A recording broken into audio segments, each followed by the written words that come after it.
नमस्कार, मैं श्रेया।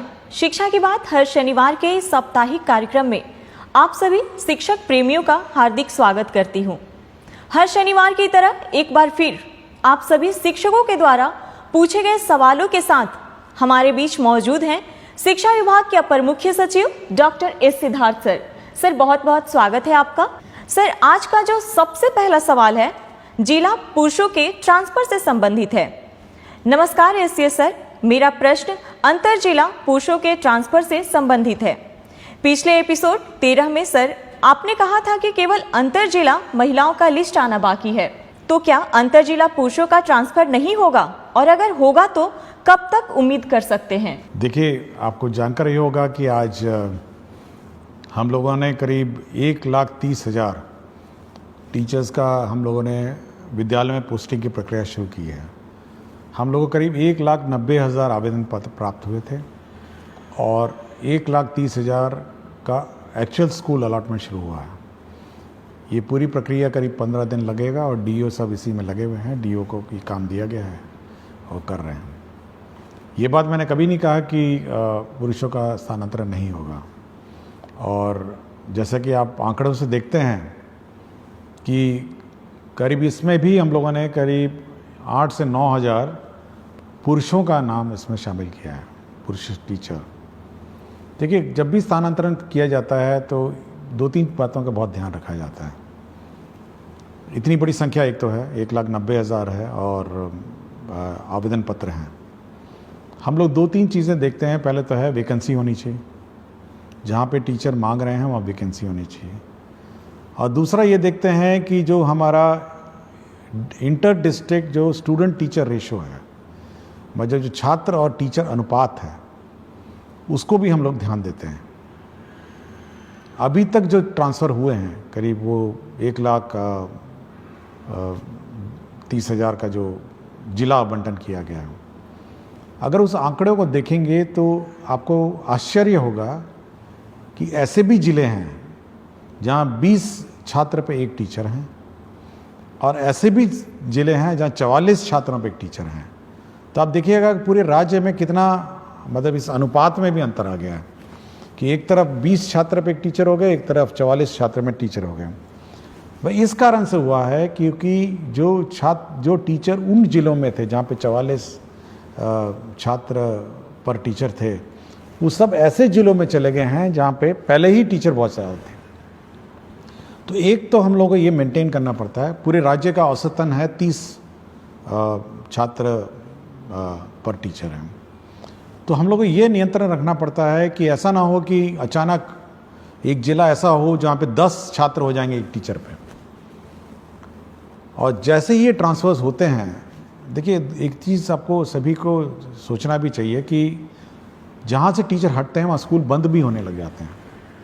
मतलब क्योंकि टीचर की कमी हो जाती है, जहाँ पे 5 टीचर थे अब 2 टीचर हो जाएंगे, तो स्कूल भी बंद होने लगते हैं। तो एक और जहाँ पे टीचर्स की अपनी व्यक्तिगत समस्याएं हैं, वहाँ पे सभी को छात्रों की भी समस्याओं को समझना चाहिए। मतलब छात्र भी, मतलब जहाँ उसको 5 टीचर आज थे, जैसे ही वो टीचर स्थानांतरण होकर चले जाएंगे उसके बाद 2 टीचर बच जाएगा, और वही 5-6 क्लासेस जो हैं वो अब 2 टीचर पढ़ाएंगे।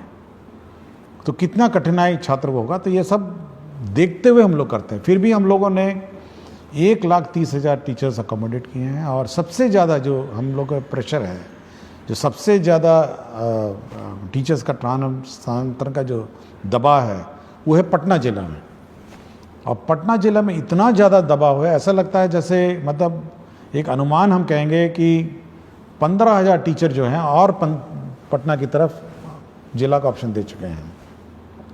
तो इतनी बड़ी संख्या में जैसे ही 15,000 टीचर हम लोग अकोमोडेट करने की कोशिश करते हैं, तो आप अनुमान लगा सकते हैं कि मतलब स्टूडेंट और टीचर रेशो पूरे राज्य का कितना मतलब अजीब हो जाएगा। तो हम लोग कोशिश कर रहे हैं। हम लोग जहाँ जहाँ पुरुषों ने मांगा, जहाँ पर वैकेंसीज थी, जहाँ जहाँ टीचर्स कम थे, हम लोगों ने वहाँ ज़िलों में पुरुषों को भी हम लोगों ने अकोमोडेट किया। अभी उनके इनबॉक्स में दिख नहीं रहा होगा, 1-2 दिन में वो भी पुरुषों में भी दिख जाएगा। तो धीरे धीरे जैसे जैसे वैकेंसीज आती जाएंगी या हम लोग को दिखने लग जाएंगी, हम लोग करेंगे। तो मैंने कभी ये नहीं कहा कि पुरुषों का नहीं करेंगे, हम केवल यही एक कंस्ट्रेंट है कि हम लोग शिक्षक छात्र अनुपात देखते हैं और वैकेंसी देखते हैं, और जैसे जैसे होगा होगा। लेकिन टीचर्स को भी समझना चाहिए कि छात्रों पर क्या गुजरती है और कितना कष्ट हमारे छात्रों पर होता है। सर, अगला सवाल है, आदरणीय अपर मुख्य सचिव, शिक्षा विभाग पटना बिहार, ज्ञातव्य है कि आपके द्वारा गठित समिति के निर्देशानुसार पिछले अप्रैल माह में लगभग 17,000 के आसपास शिक्षकों के स्थानांतरण हेतु जिला आवंटित कर दिया गया है, परंतु विद्यालय आवंटन की प्रक्रिया अभी भी अपूर्णता की ओर है। महोदय, अनेकानेक शिक्षक व शिक्षिका के पुत्र व पुत्री का नामांकन नए सत्र में नए विद्यालय में होने हैं। विद्यालय आवंटन की प्रतीक्षा में टकटकी लगाए बैठे अनेक शिक्षक व शिक्षिका अपने पुत्र पुत्री और प्रतिपाल्य का नामांकन नहीं करा पा रहे हैं। महोदय से विनम्रता पूर्वक अनुरोध है कि जिन शिक्षक व शिक्षिका का जिला आवंटन हो चुका है उन्हें यथाशीघ्र विद्यालय आवंटित कराने की महती कृपा करें। आपका ही अपना सेवक। देखिए, ये ज़रूर है कि थोड़ा विलम्ब हुआ है सभी को अपना विद्यालय अलॉटमेंट का, लेकिन मैं चाहूँगा कि सभी शिक्षकों को इसकी प्रक्रिया की भी थोड़ी जानकारी देना चाहता हूँ कि किस प्रकार कितना कठिन होता है ये स्कूल आवंटन की प्रक्रिया। देखिए, अगर कोई नया टीचर आता है, जैसे TRE 3 आपने देखा होगा, हम लोगों ने प्रखंड मांगा और सबको अलॉट कर दिया। ये बहुत सिंपल प्रक्रिया है कि नया टीचर आया और उसको स्कूल में।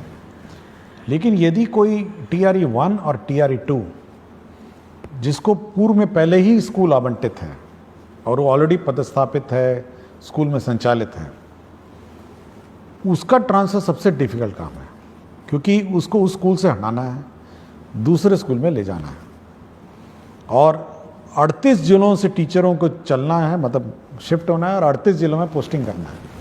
मतलब आप अगर उस शीट को देखेंगे, जब शीट देखते हैं तो बिल्कुल भयावह दिखता है कि 1,90,000 टीचर जो पूर्व में किसी व्यवस्था से पोस्टेड थे और अपने अपने जिलों में पोस्टेड थे, कोई भी ऑर्डर से, जिस भी ऑर्डर से हो, रैंडम कर दिया गया हो या अन्य है, उस पूरी व्यवस्था को जब हम लोग फिर एक बार रिकैलकुलेट करते हैं और ऑप्शन के हिसाब से 1,90,000 अभ्यावेदन में से हम लोग करीब 1,30,000 हम लोग निकाल पाए हैं। 1,30,000 का मतलब ये है कि 1,30,000 टीचर इधर से उधर जा रहे हैं, मतलब स्कूल से दूसरे स्कूल जा रहे हैं, ये टीचर उधर से उधर जा रहा है। तो इतनी कॉम्प्लिकेटेड जो प्रक्रिया है, और उसमें ये भी देखना है कि जो टीचर जब जा रहा है तो उसका रिप्लेसमेंट दूसरा टीचर कर रहा है नहीं कर रहा है। पता चला मैथ्स का टीचर चला गया एक स्कूल छोड़ के, दूसरा मैथ्स का टीचर पहुंचा नहीं, या फिर प्राइमरी में 5 टीचर में थे, 3 टीचर चले गए, पता चला 3 टीचर रिप्लेस नहीं हुए। तो एक किसी स्थापित व्यवस्था जिसमें पहले से ही किसी व्यवस्था में पोस्टिंग TRE 1 TRE 2 हो गया हो या अन्य जो पोस्टिंग हो गया हो, उस पूरे पोस्टिंग व्यवस्था को फिर से अभ्यावेदन के हिसाब से मतलब उनके प्लेस ऑफ पोस्टिंग को परिवर्तित करने में बहुत मेहनत लगता है, और ये केवल एक सॉफ्टवेयर के माध्यम से ही हो सकता है कि लोग अपना करेंगे। और हम लोगों ने काम शुरू कर दिया है, जैसे कि मैंने पहले प्रश्न में बताया, और सभी को 23 से 30 तक नए स्कूल में ज्वाइन करना होगा, और 20 तारीख को सभी के ई-शिक्षा कोश के जो ऐप है, जो उनका वेबसाइट है, उसमें आपको ट्रांसफ़र ऑर्डर मिल जाएगा, और इसी हिसाब से वो अपना प्लानिंग कर सकते हैं। लेकिन टीचर्स को ये समझना चाहिए कि एक स्थापित पोस्टेड व्यवस्था, जहाँ पे पहले ही पोस्टिंग हो गई हो, और जहाँ पर मेरे ख्याल से बहुत सारे टीचर ऐसे भी थे जो सोचे भी नहीं होंगे कि 3 साल पहले इनका ट्रांसफ़र हो सकेगा, और ये उम्मीद नहीं होगी, लेकिन हम लोगों ने उन संवेदनशील होकर उनसे आवेदन पत्र लिए, उनके कष्ट समझे, और हम लोगों ने कहा कि नहीं, हम लोग जहाँ तक संभव हो करेंगे, और हम लोगों ने 1,30,000 टीचर्स का सिलेक्शन किया और पोस्टिंग कर रहे हैं, और जो बच गए हैं वह भी निराश नहीं हो। हम लोग बाद में अब फिर रिकैलकुलेट करेंगे, जब सब टीचर्स पोस्टेड होंगे एक बार रिकैलकुलेट करेंगे और फिर वो पोस्टिंग का फिर हम लोग प्रक्रिया आरंभ करेंगे। और मैंने ये भी कहा है कि जो छूट गए हैं किसी कारण से, पूर्व के TRE 1 TRE 2 और सक्षमता हो, वो अपना एप्लीकेशन विड्रॉ भी कर सकते हैं और रीअप्लाई कर सकते हैं, ये मैंने कहा है। तो हम लोग बहुत ही संवेदनशील रहते हैं टीचर के उद्देश्य से, बट यह भी एक बैलेंस बनाना पड़ता है। एक और टीचर के कष्ट को ध्यान रखना पड़ता है और दूसरी ओर बच्चे का भविष्य का भी ध्यान रखना है। वो ज़्यादा इम्पोर्टेंट है मेरे लिए। बच्चे का 2 करोड़ बच्चे को टीचर मिले, उनको पढ़ाने वाला टीचर मिले, वो हमेशा वो चिंता में रहती है। टीचर का ट्रांसफ़र बड़ा आसान काम है, लेकिन बच्चे को एक शिक्षक देना ये बड़ा डिफ़िकल्ट काम है। तो ये बैलेंस बनाकर हम लोग चलते हैं, इसलिए टीचरों को निराश नहीं होना चाहिए। सरकार संवेदनशील है और मैं चाहूँगा कि वो लोग सभी टीचर्स नए पदस्थापन स्थान पे जब जाएंगे तो नए बच्चों को पढ़ाएंगे और उनका भविष्य देखेंगे। सर, एक अनिल कुमार सिंह, प्रभारी प्रधानाध्यापक, आदर्श बालिका +2 उच्च माध्यमिक विद्यालय रामगढ़ से हैं। कहते हैं, एसीए सर को सादर प्रणाम। आपका व्यक्तित्व संवेदनशीलता और शिक्षा में सुधार के प्रति आग्रह प्रेरित एवं प्रभावित करता है। सर, मेरे 2 सवालों में प्रथम सवाल है कि क्या विद्यार्थियों को डीबीटी के माध्यम से राशि उपलब्ध कराकर बाजार से किताबों की खरीद की व्यवस्था की जा सकती है? सर, मेरे विद्यालय को पीएम श्री विद्यालय बना दिया गया है। दूसरा प्रश्न इसी से संबंधित है कि विभाग पीएम श्री विद्यालयों की व्यवस्था के संदर्भ में विभाग क्या सोच रखती है? देखिए, पहले किताबें छपती थी और विलम्ब होता था, और ऐसे भी हुआ कि सत्र शुरू हो गया, नवंबर में जाके किताबें में मिली हैं कुछ सालों में।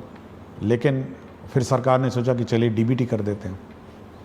देखिए, डीबीटी में एक बहुत बड़ी समस्या है। एक तो किताबें मिलना बाज़ार में, और समय पे इतनी सारी किताबें मिलना, मतलब आप समझ सकते हैं 2 करोड़ बच्चे हैं और बच्चों को किताब नहीं मिली, बाज़ार में भी किताब उपलब्ध नहीं हुई, पब्लिशर्स ने प्रिंट नहीं किया और बड़ी ख़राब किस्म की क्वालिटी की किताब मिली। ऐसे भी हुआ कि बच्चे पुरानी किताबें इधर उधर से बोरो करके लिए। लेकिन अब ये व्यवस्था है कि किताबों की छपना की प्रक्रिया जो है वो परिवर्तित हो गई है। आप देखेंगे, हम लोगों ने अब कल ही मेरी समीक्षा हुई और हम लोगों ने 1 अप्रैल 2025 में जो किताबें दी जानी हैं उसकी छपाई पर निर्णय अब कल ही हम लोगों ने ले लिया कि कल हम लोगों ने कहा कि नहीं, एक प्रक्रिया आरंभ की जाए और वो 1 अप्रैल 2026 में बंटनी है। तो आप सोच सकते हैं कि कितना लंबा प्लानिंग इसका होता है, ताकि हम लोग का ये है उद्देश्य है कि सत्र शुरू होने से पहले, मतलब 1 अप्रैल जो स्कूल क्लास शुरू होगी उससे पहले कम से कम 1 महीने पहले किताबें पहुंच जाए। और इस बार चुनाव भी है बीच में, तो इसलिए हम लोगों ने जल्दी शुरू किया है कि किसी प्रकार का व्यवधान ना हो, समय पे किताबें छप जाएं, ताकि 1 अप्रैल 2026 में ये किताबें, नई किताबें मिल जाएं। और साथ ही साथ जो किताबों में परिवर्तन भी करना है, रिवीजन हर साल होता है, तो इस साल किताबों का रिवीजन भी शुरू हो गया है और करीब हमको लगता है कि सितंबर 1 से किताबें एक्चुअली प्रिंटिंग शुरू हो जाएगी और किताबें पहुंचने लग जाएंगी स्कूल में करीब जनवरी, फरवरी, मार्च में। तो समय पे आपको किताब मिल जाएंगी। इसलिए डीबीटी पर ज़्यादा हम लोग जोर नहीं देते हैं कि समय पे किताब जब मिल ही रही है तो मेरे ख्याल से शिक्षकों, विद्यार्थियों को कठिनाई नहीं होगी। दूसरा, उन्होंने कहा पीएम श्री। ये पीएम श्री जो विद्यालय हैं ये भारत सरकार की सेंट्रली स्पॉन्सर्ड स्कीम है और इसके अंतर्गत जो स्कूल हैं उसको एक आदर्श स्कूल बनाना है। उसके बिल्डिंग कंप्लीट होने हैं, साथ ही इंफ्रास्ट्रक्चर का कंप्लीट होना है, इसके लेबॉर्ट्रीज कंप्लीट होने हैं, साथ ही साथ उसके म्यूज़िक, स्पोर्ट, सारे मतलब सभी उसके आयाम उसका कंप्लीट करने हैं। और साथ ही साथ टीचरों का प्रशिक्षण है और उसका जो सॉफ्ट स्किल्स हैं स्कूल में सभी देना है। तो एक परिपूर्ण, मतलब full complete school in all respect, वो बनाने का उद्देश्य है और मेरे ख्याल से ये बहुत ही अच्छी योजना है पीएम श्री। हम लोग तो चाहेंगे कि और ज़्यादा हो, बट हम लोग कोशिश कर रहे हैं कि भारत सरकार और सैंक्शन करे। लेकिन इस साल काफ़ी संख्या में पीएम श्री स्कूल सैंक्शन हुए हैं और इसका इम्प्लीमेंटेशन उन्होंने शुरू कर दिया। अगला सवाल डॉक्टर संतोष कुमार राणा एवं समस्त विख्यातागण डायट रामबाग मुजफ्फरपुर से। कहते हैं, महोदय सादर नमस्कार। हम डायट रामबाग मुजफ्फरपुर के विख्यातागण यह जानना चाहते हैं कि जब हमने सेवा पुष्टि हेतु सभी आवश्यक दस्तावेज समय पर जमा कर दिए हैं, विभागीय प्रक्रियाओं का पूर्ण पालन किया है तथा निरंतर निष्ठा व कर्तव्य परायणता के साथ शैक्षिक कार्यों का निर्वहन करते आ रहे हैं, तो क्या विभाग अब हमारी सेवा पुष्टि की प्रक्रिया जो विगत 5 वर्षों से लंबित है को शीघ्रता से पूर्ण करने हेतु आवश्यक और प्रभावी कार्रवाई करेगा? आपकी सकारात्मक एवं शीघ्र पहल की हम अपेक्षा करते हैं। देखिए, ये बड़ा दुखद बात है कि 5 साल हो गए हैं और सेवा संपुष्ट नहीं हुई है। तो जिसने भी विलंब किया उस पर तो कार्रवाई होगी और मैं चाहूँगा कि अगला 1 सप्ताह में इनका समाधान हो जाए। और हम लोग का हमेशा ये रहा है कि जो सेवा पुष्ट है, सेवा संपुष्टि है, अगर कागजात सभी पूरे हो गए होंगे तो संपुष्टि समय पे हो, ऐसे विलम्ब नहीं हो। और विलम्ब होगा तो संबंधित पदाधिकारी या कर्मचारी जो भी होगा उस पर कार्रवाई होगी। तो कार्रवाई तो होगी, लेकिन काम भी हो जाना चाहिए और 1 सप्ताह में इसको हम लोग करवा देंगे। अगला सवाल अनिल कुमार पांडे, माध्यमिक शिक्षक, उत्क्रमित माध्यमिक विद्यालय धुरलक समस्तीपुर से।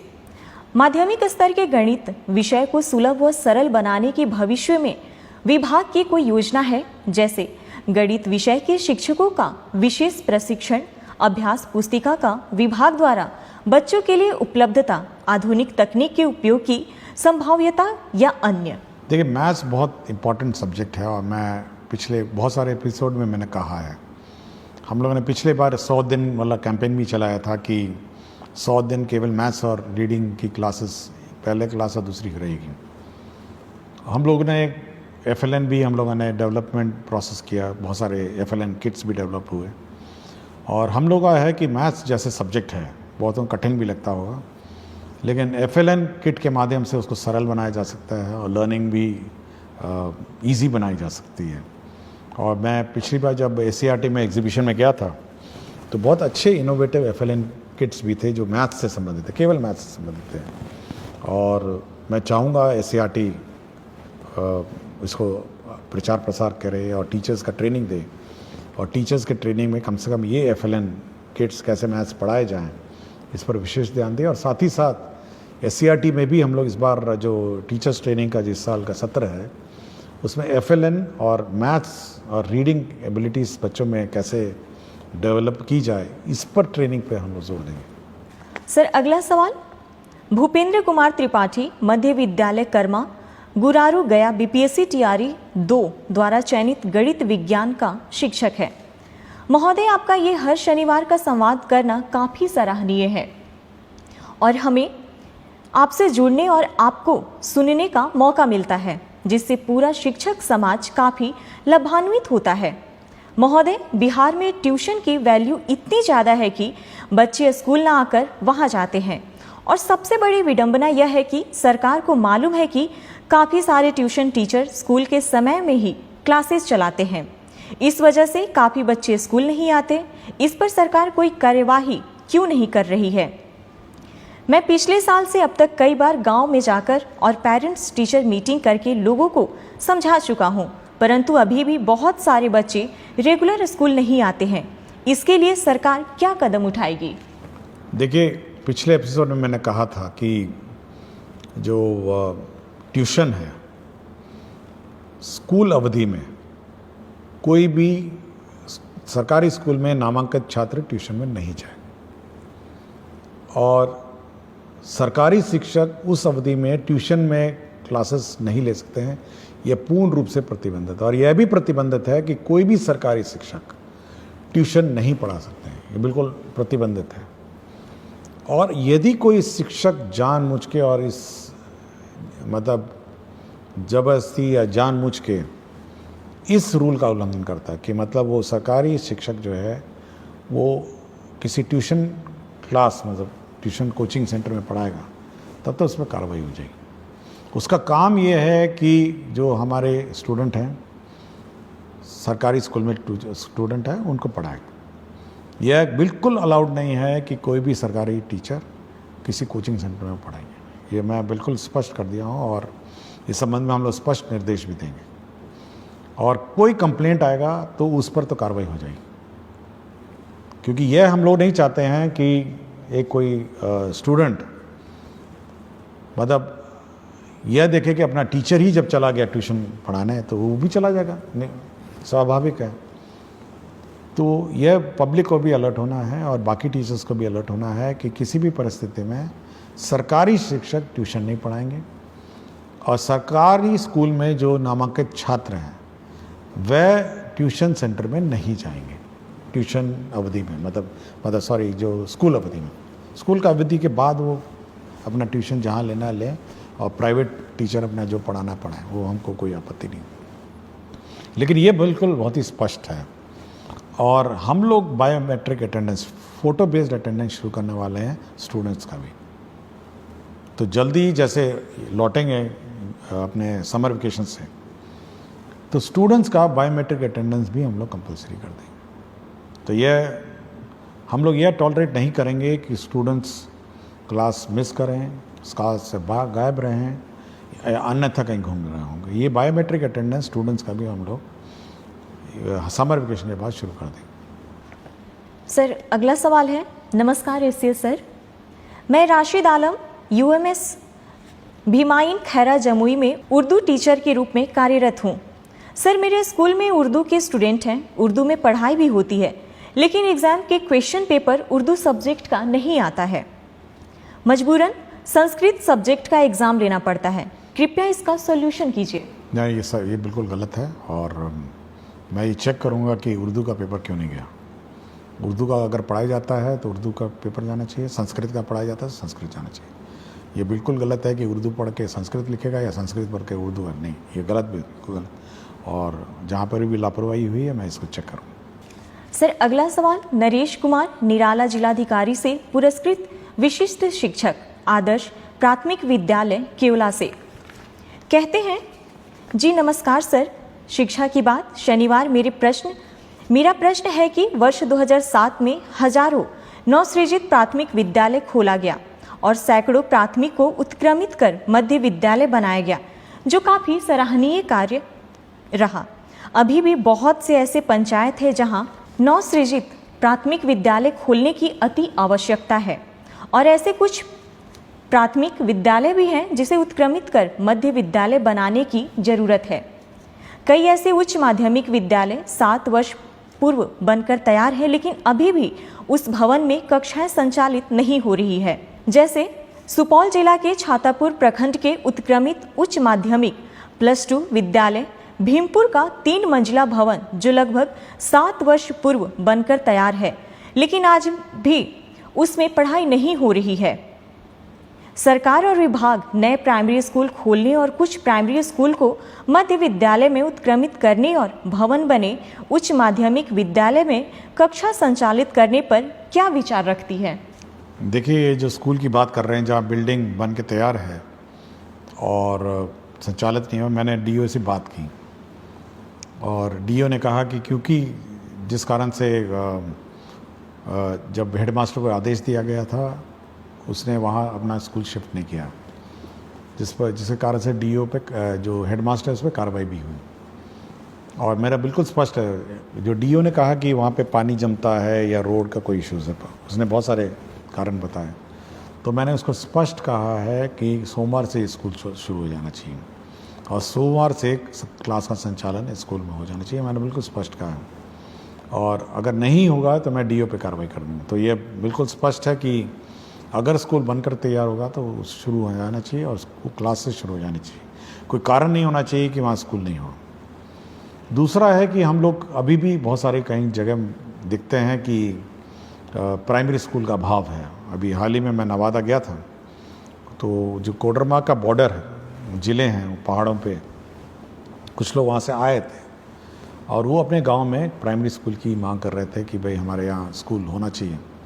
तो ऐसे सब क्षेत्र जहाँ पे प्राइमरी स्कूल पहाड़ी इलाके हैं और जहाँ पे 1 किलोमीटर से कम दूरी वाले क्षेत्र हैं, तो हम लोग उस जितने भी ऐसे रिमोट लोकेशंस हैं और जहाँ पर प्राइमरी स्कूल नहीं है, तो जो सरकारी नॉर्म है, हम लोग का सरकारी नॉर्म है और हम लोग का सरकार का लक्ष्य है कि प्राइमरी स्कूल्स हों, और जहाँ पर भी बच्चे ज़्यादा हैं या हर पंचायत में हम लोगों ने ऑलरेडी हाई स्कूल में उत्क्रमित कर दिया है, और कोशिश करेंगे कि प्राइमरी स्कूल को भी हम लोग कम से कम मिडिल स्कूल में उत्क्रमित करेंगे। सर अगला सवाल कहते हैं, मेरा नाम संतोष कुमार, ग्राम पोस्ट सरौनी कला, थाना बिहारीगंज, प्रखंड ग्वालापारा, मधेपुरा जिला से हूँ।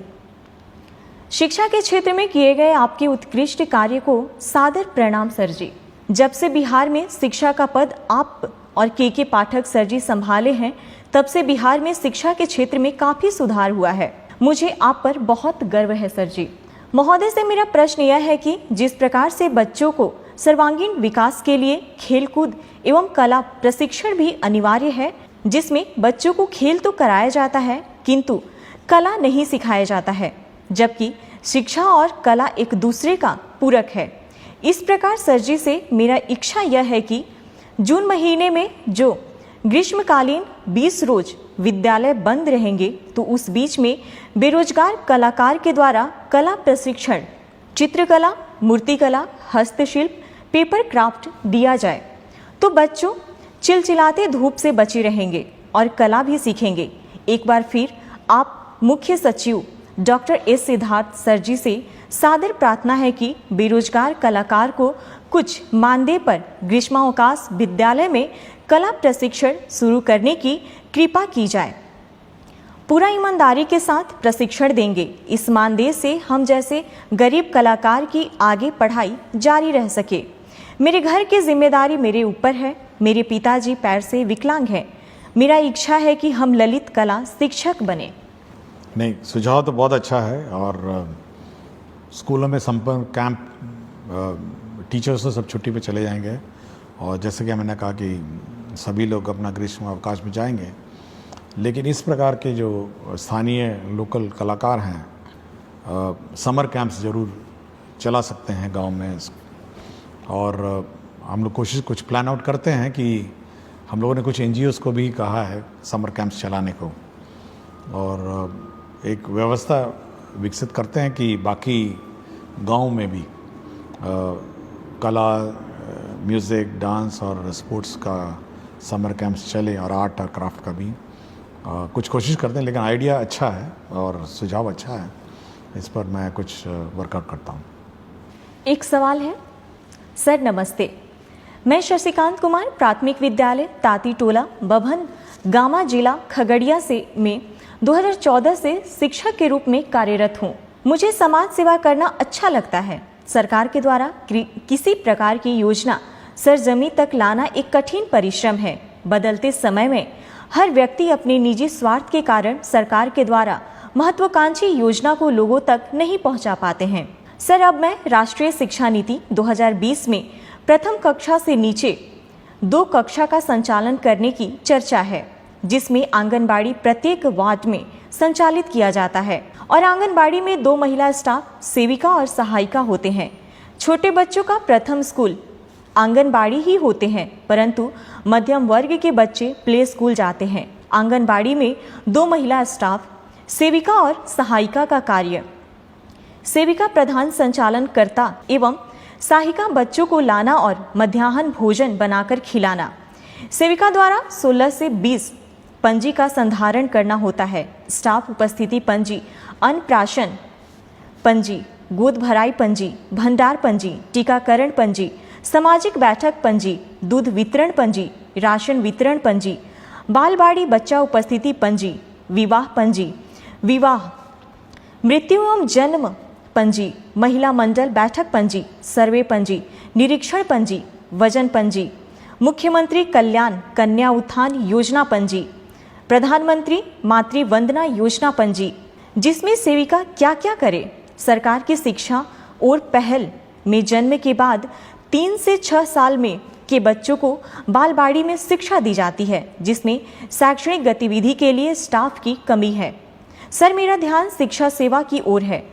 वह अपने टोला से या विद्यालय के पोषक क्षेत्र के टोला से बच्चों को स्कूल तक पहुंचाना और पोषक क्षेत्र में बच्चों को ट्यूशन पढ़ाने का दायित्व है, जिसमें यह मेरा मानना है कि सर की टोला सेवक या शिक्षा सेवक को आंगनबाड़ी में बालवाड़ी के बच्चों को पढ़ाने के लिए एक प्रावधान लाने की आवश्यकता है, क्योंकि सर एक सरकार की योजना को मैं समझना चाहता रहा हूँ कि एक वार्ड में प्रायः एक आंगनबाड़ी होते हैं। प्रत्येक वार्ड में 80 से 100 बच्चे रहते हैं, परंतु आंगनबाड़ी में बालवाड़ी में 40 बच्चों का नामांकन किया जाता है। शेष बच्चे इधर उधर रह जाते हैं, जिस कारण जब वह बच्चा 6 वर्ष का हो जाता है तो उसे पढ़ना और विद्यालय जाना अच्छा नहीं लगता है।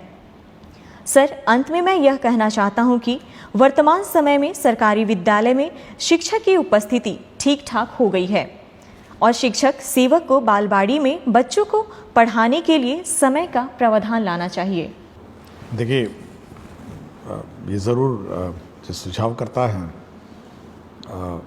उन्होंने आंगनबाड़ी में जितने प्रतिवेदन और प्रपत्र भरने पड़ते हैं, मैं भी बड़ा आश्चर्य हुआ कि इतनी रिपोर्ट्स और कागजात किसी आंगनबाड़ी सेविका को भरने पड़ते हैं। मैं भी बहुत आश्चर्य रहा और बहुत अच्छा उन्होंने जानकारी दी। हम लोग का ये जो कार्यक्रम है उसमें ये है कि जितने भी हम लोग आंगनबाड़ी के बच्चे हैं वो तो आंगनबाड़ी में पढ़ते हैं, 40 बच्चे जैसे कहा, और बाकी बच्चों को प्री स्कूल के रूप में जो प्राइमरी स्कूल है उसमें रखने का प्रावधान है। और हम लोग ने शुरू ही किया अभी कि जितने भी नॉन आंगनबाड़ी, जो आंगनबाड़ी में बच्चे नहीं हैं, उनको प्ले स्कूल के रूप में प्राइमरी स्कूल में रखा जाए, और जिसको कहते हैं प्री प्राइमरी, और उसमें रखने के बाद 2 साल रखने के बाद फिर वो बच्चे अपना स्कूल में आ जाएंगे। तो ये व्यवस्था करने के लिए हम लोगों ने कार्यक्रम बनाया और ऑलरेडी हम लोग बहुत स्कूल में शुरू कर चुके हैं, और मैं ज़रूर इसका रिव्यू करूँगा कि सभी प्राइमरी स्कूल्स में प्री प्राइमरी क्लासेस भी हों जहाँ पे ये सब बच्चे रहें, और साथ ही साथ आंगनवाड़ी में तो है ही हैं बच्चे, तो ये रिव्यू करूँगा। और ये अच्छा सुझाव था कि जो टोला सेवक हैं, तालीमी मरकज़ हैं और अन्य जो साधन सेवी सब हैं, तो ये सब इसमें सहयोग कर सकेंगे, और बच्चे कम से कम प्राइमरी स्कूल से पहले 2 साल पहले ही स्कूल में कम से कम 1 घंटा आएँ और बैठें और जाएँ। ये व्यवस्था हम लोग लागू करें। बहुत बहुत शुक्रिया सर। अगला सवाल एक शिक्षिका प्रखंड पोठिया किशनगंज से हैं। महोदय, मैं 14 वर्षों से प्रभार में हूँ। आए दिन बच्चों की उपस्थिति बढ़ाने के लिए नए नवाचार करती रहती हूँ, परंतु सहायक शिक्षकों द्वारा विद्यालय में कभी उपस्थिति को लेकर गंभीरता नहीं दिखाई देती है। क्या बच्चों के उपस्थिति की जिम्मेदार केवल प्रधान शिक्षकों की है? क्या ड्रॉप आउट हुए बच्चों को विद्यालय से जोड़ने में वर्ग शिक्षकों की कोई भूमिका नहीं? देखिए, जैसे कि कहा है कि हम लोगों ने हर क्लास के लिए क्लास टीचर अपॉइंट करने को कहा है, और उस क्लास टीचर की जवाबदेही है कि उसके जो बच्चे हैं वो सभी स्कूल आएँ और मॉनिटर उसको करना है। ये प्रधान अध्यापक का काम नहीं। प्रधान अध्यापक का काम है कि भाई वो इकट्ठा करेंगे आंकड़े, लेकिन हर क्लास का अपना इंडिविजुअल क्लास टीचर है और उसको मॉनिटर करना है कि कौन बच्चा आया, कौन बच्चा नहीं आया, और यह उसका काम है। यह नहीं कह सकता कि भाई प्रधान अध्यापक जाने कि कौन सा बच्चा आ रहा है, जा रहा है। ये हर क्लास टीचर, हर क्लास का टीचर को है। और यह भी हम लोगों ने कहा है कि उसी का काम है मिड डे मील उसको खिलाना, उसी का काम है कि वो मिड डे मील खाया नहीं खाया, अटेंडेंस चेक करना, अटेंडेंस दस्तखत करना, तो सारा काम उसी का है। तो हर क्लास का क्लास टीचर को अपनी जवाबदेही निर्धारित है और उसकी रिस्पॉन्सिबिलिटी। अगला सवाल सर, मैं सुहानी कुमारी वर्ग 7वीं कन्या मध्य विद्यालय अमला टोला में पढ़ती हूँ, लेकिन मुझे अभी तक पुस्तक नहीं मिला है। अब तो कुछ दिनों में गर्मी की छुट्टी होने वाली है। समझ नहीं आ रहा है कि बच्चे बिना पुस्तक के कैसे पढ़ेंगे। सिद्धार्थ सर से मेरी विनती है कि हम बच्चों को जल्द से जल्द पुस्तक प्राप्त करवाएं। देखिए, मुझे जब प्रश्न आया था तो मैंने टेक्स्ट बुक कॉर्पोरेशन में बात की और डीओ पटना से भी बात की, और देखिए समय पे किताब हम लोगों को उपलब्ध कराना था। अब क्यों नहीं हुआ ये मैं एक बार चेक करूँगा, लेकिन जहाँ तक आवेदिका का है तो ये मंडे को ये किताब इनको मिल जाएगी। लेकिन ये रिव्यू करूँगा कि समर वेकेशन से पहले कम से कम सारे बच्चों को किताब मिल जाए, ताकि समर वेकेशन में जो भी जिसको समय मिले अपना बैठ के अपना पढ़े। और ये घटना होनी नहीं चाहिए थी, बट मंडे को इसको किताब मिल जाएगी। लेकिन कोशिश करेंगे कि अब ये डिले नहीं हो। सर आज का आखिरी सवाल, सर लाइब्रेरियन की वैकेंसी कब तक आएगी? कृपया इस पर संज्ञान लें, आपकी विश्वासी। हम लोग अभी कैलकुलेशन कर रहे हैं इस पर, हम लोग देख रहे हैं कि क्या वैकेंसीज हैं और क्या है। एक बार देख लेंगे, उसके बाद इस पर निर्णय करेंगे। बहुत बहुत धन्यवाद सर। अगले सप्ताह फिर से मुलाकात होगी शिक्षा की बात हर शनिवार के साथ।